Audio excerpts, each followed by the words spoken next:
And now it's the final chapter. Oh boy.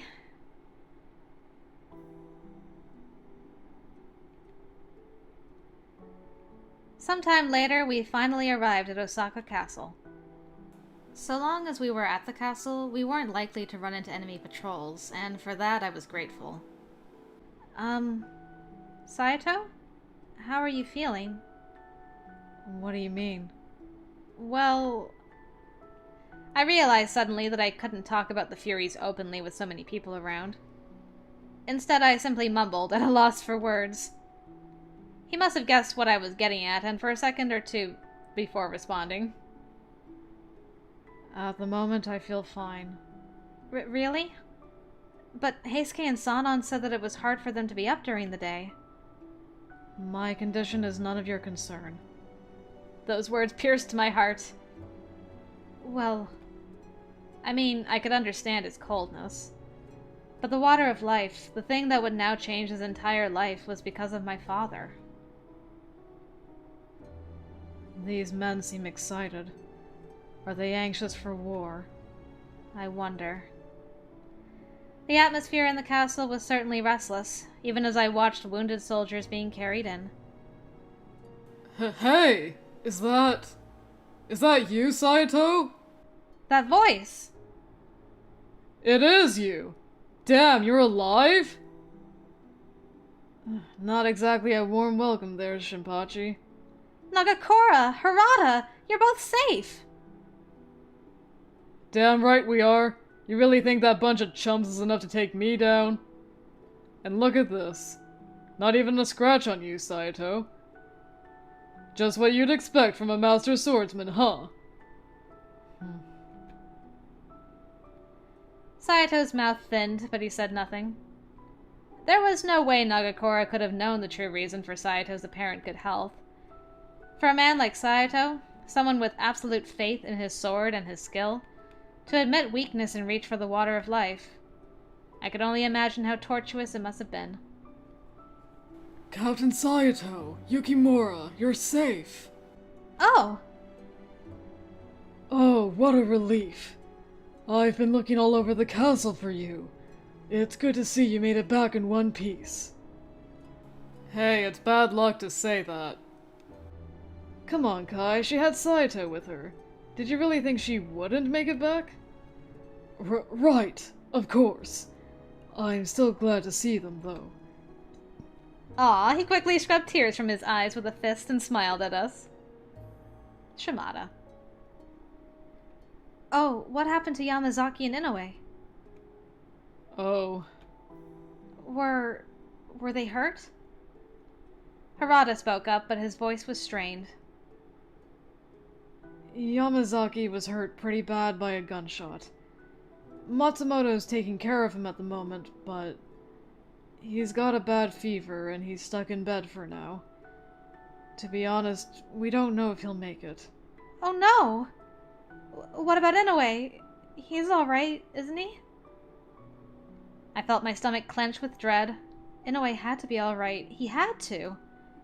They were supposed to laugh it off, to smile and reassure me and say that Inoue was fine, but they didn't. It was Nagakura who finally spoke. Gen's dead.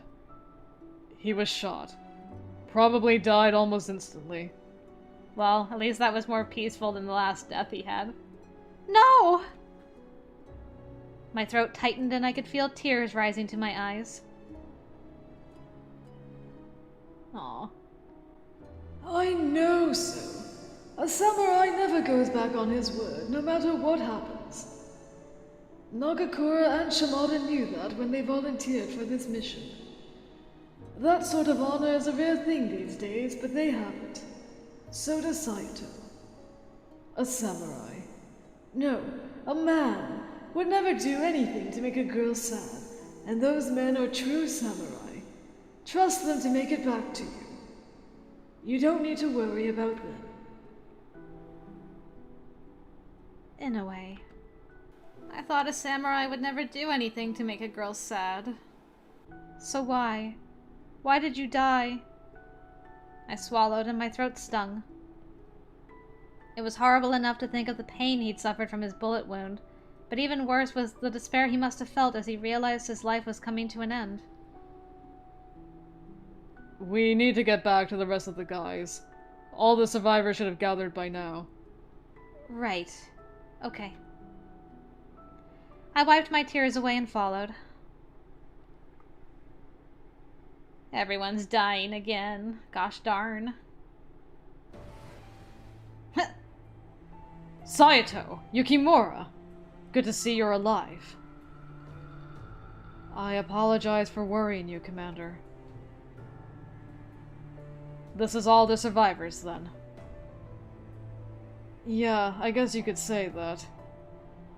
Alright, get ready for a hopeless tactics meeting. Hopeless? Ah, I remember how optimism felt. You better hold on to that feeling. It isn't gonna last much longer. Shut it, Shinpachi. Wait, what do you mean? No point hiding it, I guess. The Shogunate's in a bad place this time. Huh? Saito had told me that the Shogunate forces numbered nearly 15,000 men, and that the Satsuma, Choshu, and their allies commanded, at most, 5,000. Even I knew 3-1 was good odds, so how had the Shogunate ended up in trouble? Lost a lot of men against the Choshu and Satsuma. Then most of our allies refused to send us more men. Gave some bullshit about staying neutral. Even the Owari, the family domain, are twiddling their thumbs and claiming neutrality. How the hell can you say you're neutral when there's a war going on? At least have the balls to just come out and say you'd rather watch the Shogunate eat dirt. The 3 houses of the Takagawa comprise one of the most prestigious domains in Japan. Many previous shoguns were alumni of this group. To think such domain betrayed the Shogunate. Did we really lose that many men? Bastards have got some sort of vicious new gun.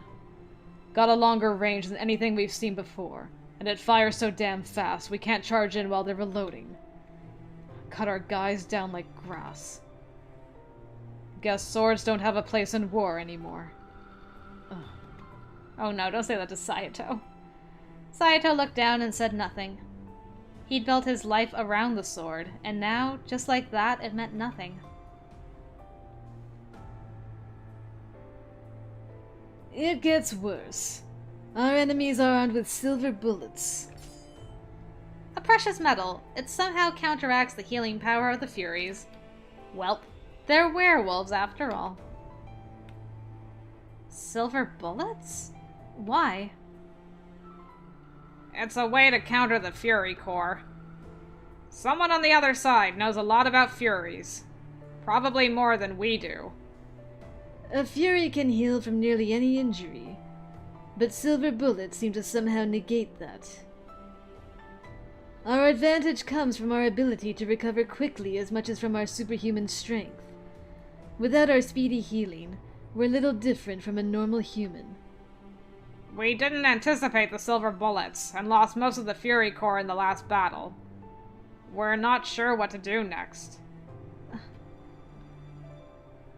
That was when Saito finally spoke. Commander, there's something I need to tell you. What? Saito looked straight into the commander's eyes and spoke in a calm, level voice. I drank the water of life. I am now a Fury. What? Every face in the room turned to Saito, shocked. Why the hell did you do that? I had no choice, but I do not regret my decision. Hijikata was silent for several moments. You too, huh? Oh, did you take it too?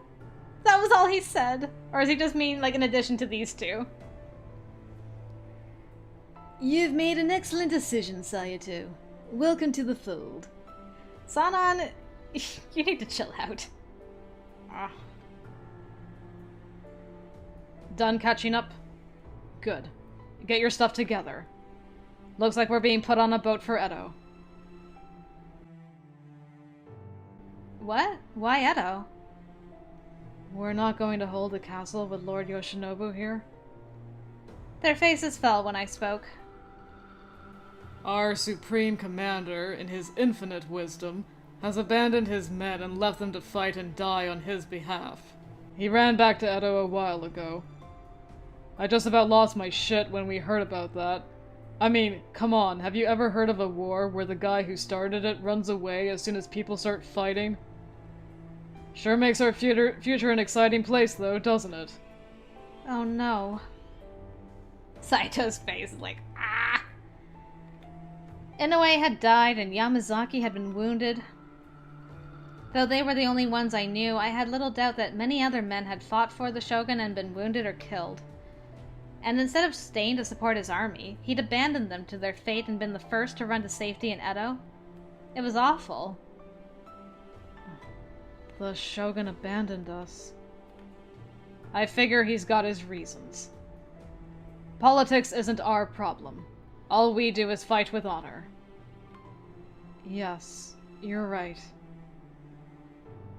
He nodded, his face as placid as ever, but in his eyes I could see defeat and despair. My poor bean. We need to begin preparing for our return to Edo, but all of the warriors seemed dejected, slumped by the heaviness of our defeat. Saito, of course, wasn't safe from this dejection. Saito? I stopped myself for a second, but decided to approach him. However, he kept his eyes fixed on his tatami mat, not even acknowledging me. Saito. I called out to him once more, and all of a sudden, he snapped out his concentration and he shot a glance towards me. Pardon me. I was lost in thought. As the commander stated earlier, our leaders have their reasons, so all we can do is abide by their word at the moment. Firstly, let us count the number of casualties. They are surely short-handed at the moment. Saito didn't seem to believe his own words, and his tone lacked any luster or emotion. I couldn't really blame him, though. He and the other Shinsengumi captains had risked their lives to uphold the shogunate flag in battle, and then Lord Yoshinobu just gave up. To think, our supreme commander could even think to abandon his men and his army. What are you still doing here? The injured are being brought out as we wait. You have medical experience. If you hurry, I am certain you will be of use. Go check on them. Saito seemed eager for me to leave, but I just stood there, looking back at him, and instead of leaving, I asked him a question. Saito? What's going to happen to the Shinsengumi? What do you mean by that? Saito was clearly annoyed, throwing another question at me. Seeing the coldness of his response made me flinch a little, but I thought it was an important question to ask, so I did what I thought was necessary to help my anxieties. Lord Yoshinobu has abandoned us, right? So if we follow him back to Edo, what will happen then? Does his retreat mean that the shogunate has no further plans to fight against the Satsuma or Choshu troops? Well, nothing as determined as of yet. Perhaps he is looking to regroup, as there are far more soldiers at his disposal in Edo. Being concerned about such matters is futile. But as I have stated, many of the injured are being carried out of here to board the ship. What is most needed at the moment is helping the injured and departing for Edo. If there are those who need our assistance, then we must do what we can to help them. There is no time for any other distractions. his words came at me quickly and aggressively, and it made me think something was off. Even when he seemed agitated, or things were hectic, Saito always found time to speak with me or answer my questions. But today he was completely flippant, looking as though he was trying to avoid talking to me altogether. How should I answer? Just say you understand. Stop bugging the poor boy. His whole philosophy has come crashing down around his ears. I understand. I will help Saito. There was so much to worry about, but now wasn't the time to stress about it. Our tasks were beginning to pile up, and many people were depending on us. Then, I shouldn't be overly concerned about what could be, and just focus on the present. Yay! That's the spirit. Now let us go. His tone seemed to perk up, even just a tad, and he bowed his head. When I looked at Saito's back, his posture seemed so broken. I stopped to call out for him. Even since I lost contact with my father, I'd felt so lonely and full of worry. But I thought that my worry would do me no good, so I made the decision to come to Kyoto myself to search for him. So, I may not know exactly what you're feeling or how you're dealing with those feelings, but in the end, I think what's important is to trust those feelings and act on them. Saito stopped in his tracks and he seemed to twitch a bit. Soon he turned around to face me. Just a second ago, his eyes seemed dead, but it appears they have been reignited with purpose. He looked at me sternly. Let's go. His words were curt, but it felt like a sense of determination had returned to Saito. As the two of us were leaving the castle, he turned around once more, sadness resting in his face. Are you all right? I asked him softly, but he gave me no answer. After a pause, he wiped the cold sweat from his brow and he looked into my eyes. All good. Let's continue. His voice was resolute. Being out in the sun as a fury, from what I'd heard, was quite painful. If you start feeling sick, then maybe you should rest until evening. I made a timid suggestion, but Saito quietly looked back at me and muttered, Your words from earlier enlightened me. Huh? The suddenness of his statement caught me off guard, and I stared confused at him. He turned to face his feet, and his tone seemed almost self-deprecating. No matter what Lord Yoshinobu does, as his servants, we have no right to stray from our duties or question his motives. I am not sure what caused him to waver. Saito looked at me sheepishly, as if he were embarrassed by his own doubts earlier. Seeing his reaction made me realize something. All this time, Saito worked hard to let his doubts and worries never get the best of him. But I wasn't the only person who felt these doubts. Saito, this whole time, was also anxious. I mean, he never showed any sign of worry when he was ordered to spy on the guard, or when he drank the water of life. In my heart, somehow, I had just assumed that he was impervious to worry, and that he always got the better of his emotions.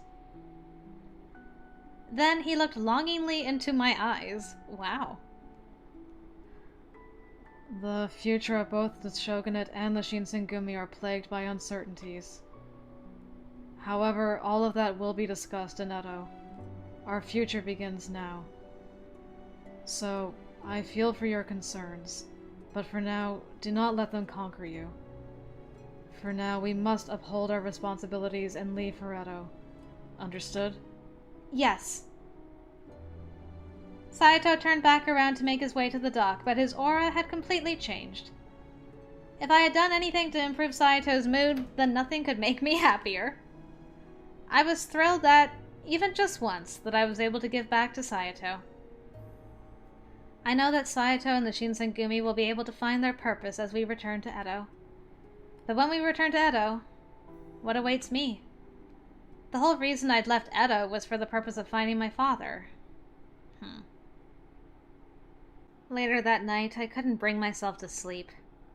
Tomorrow, the men of the Shinsengumi would be on their way aboard a ship to Edo. But what was to become of me? There were rumors floating about that my father was siding with the Satsuma Choshu troops, and now, to top it off, he was with Kazuma. I'm sure this is what Saito had reported to Hijikata when they spoke together. So, technically, the Shinsengumi no longer had any obligation to look after me. This is true. This is our first time getting this info. I was running through all of these thoughts when I had heard footsteps from outside my room. I wonder who it could be at this hour. Softly, I slid my door open to take a quick peek and see whom it was. Oh, it's the Bean. Don't think I've heard this music yet. Yukimura, are you still awake? Saito! The sea is harsh to those who do not sleep well. It's better to rest your body as much as possible. Yes, I know that, but when we return to Edo, all of you will be on standby for the next battle, right? That's right. I felt nervous speaking, especially with what I'd wanted to say next, but... So, am I not allowed to come along with you guys? Oh, Saito's face of shock is like, what do you mean? This like never even occurred to me. You are part of us. What? I know I'm not really of much use in the battlefield, and I can barely protect myself. Well, especially if we're up against Cosma, then I stand no chance of protecting myself. And I know that the reason you let me stay with you all because I was looking for my father. So, yeah, there's nothing really keeping you guys responsible for me anymore. Does that make me a burden? Well, when it comes to actually fighting, I think you would be. You, of all people, should know. His words were a lot harsher than I anticipated, and I could only hang my head. He was right. He spoke truth. All I'd ever be was a burden if I couldn't fight, but still insisted to be by their side. The Battle of Toba-Fushimi should have told you something. War isn't the same as it used to be. Someone standing beside you today may very well become a corpse the next day. These are the kinds of things you must anticipate. Even still, we, who abide by the way of the sword, are prepared to fight until our deaths, but you are not one of us. There is no reason for you to needlessly risk yourself in proximity to these dangers. Hearing Saito's words made me realize that, even if it hurts to say it, he puts my safety above almost anything. I'm not gonna cry. Saito wasn't necessarily the best person with words, but it still made my heart warm to hear it. I do have a reason, though. You saved my life, Saito, so I want to pay you back. But I did so for my own purposes. You have no reason to feel like you owe me anything. That's not a good enough excuse. Would you be satisfied hearing it from my side if I had told you the same thing? Saito turned away, refusing to look at me as if he were dealing with a petulant child from which he could not wait to leave. Eventually, he came closer. Excuse me. Saito reached for the kodachi on my hips and without a word took it into his hands sheathed. He gripped my kodachi tightly. As I've stated earlier, if you stay with us, you never know when you could be confronted with death. Are you suggesting that you'd still want to come with us, knowing this to be the truth? Yes. Saito looked into my eyes intently, gazing towards me with a quiet seriousness, and I gave a huge nod. I feel like we just got married or something. It was such a big moment. Then, take your kodachi. If you have the will, I hope you are truly ready for what it means to put your life on the line.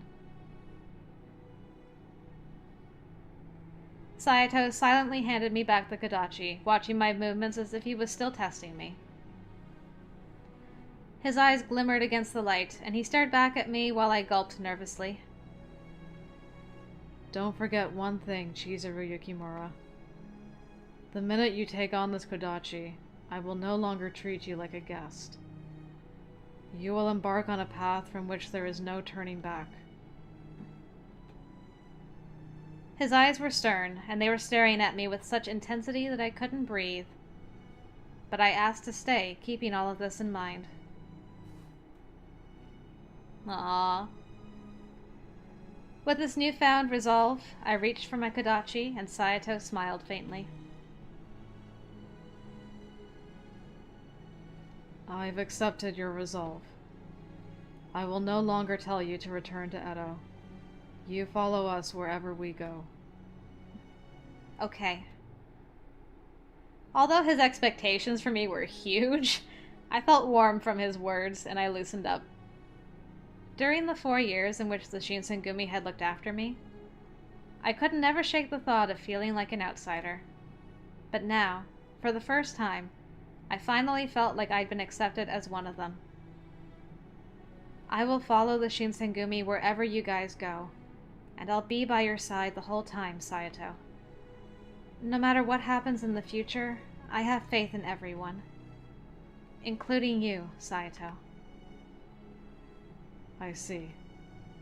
He kept his responses brief, but I could see the smile forming on Saito's lips. I wondered if he was even a little happy to hear that I was going to join them. I think he's ecstatic.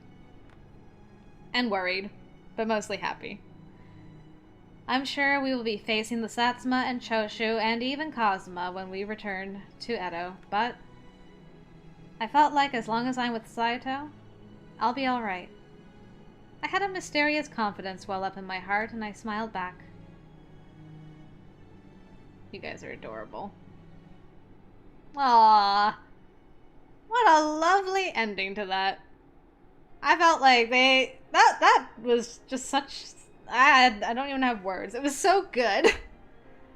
I feel all enthused and pumped up and ready to go to war with my boo. That was amazing.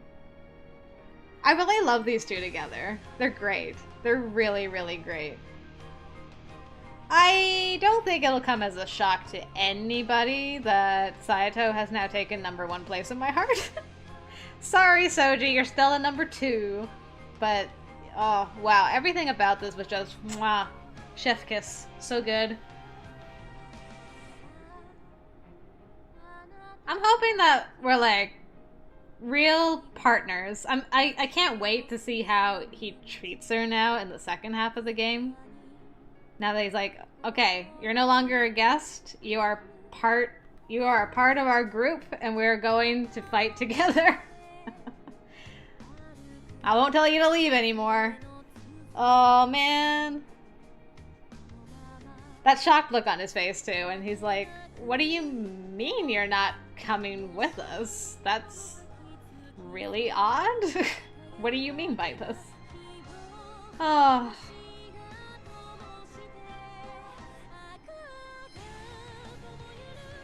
That man, did he ever take a beating from Kazuma? Sheesh.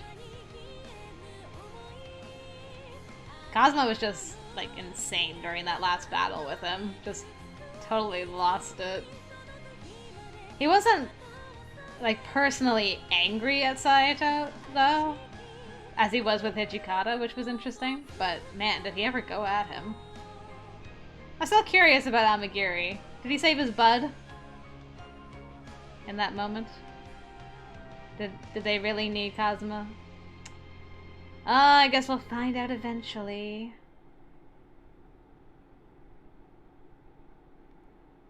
I'll take that to mean I got the good ending. Can I assume that? Ah yes, and our epilogue, of course. January 1868. The Battle of Toba-Fushimi ended with the Satsuma and Choshu victorious. As the shogunate troops retreated, the Shinsengumi headed towards Edo. 4 years ago, I came to Kyoto all by myself in search for my father and met the Shinsengumi. I am going to leave the city of Kyoto, where I made fond memories with the Shinsengumi. Despite the defeat, his resolve didn't waver, and I have chosen to walk alongside him. We are going to head to Edo, without knowing what fate awaits us. It'll be exciting, though.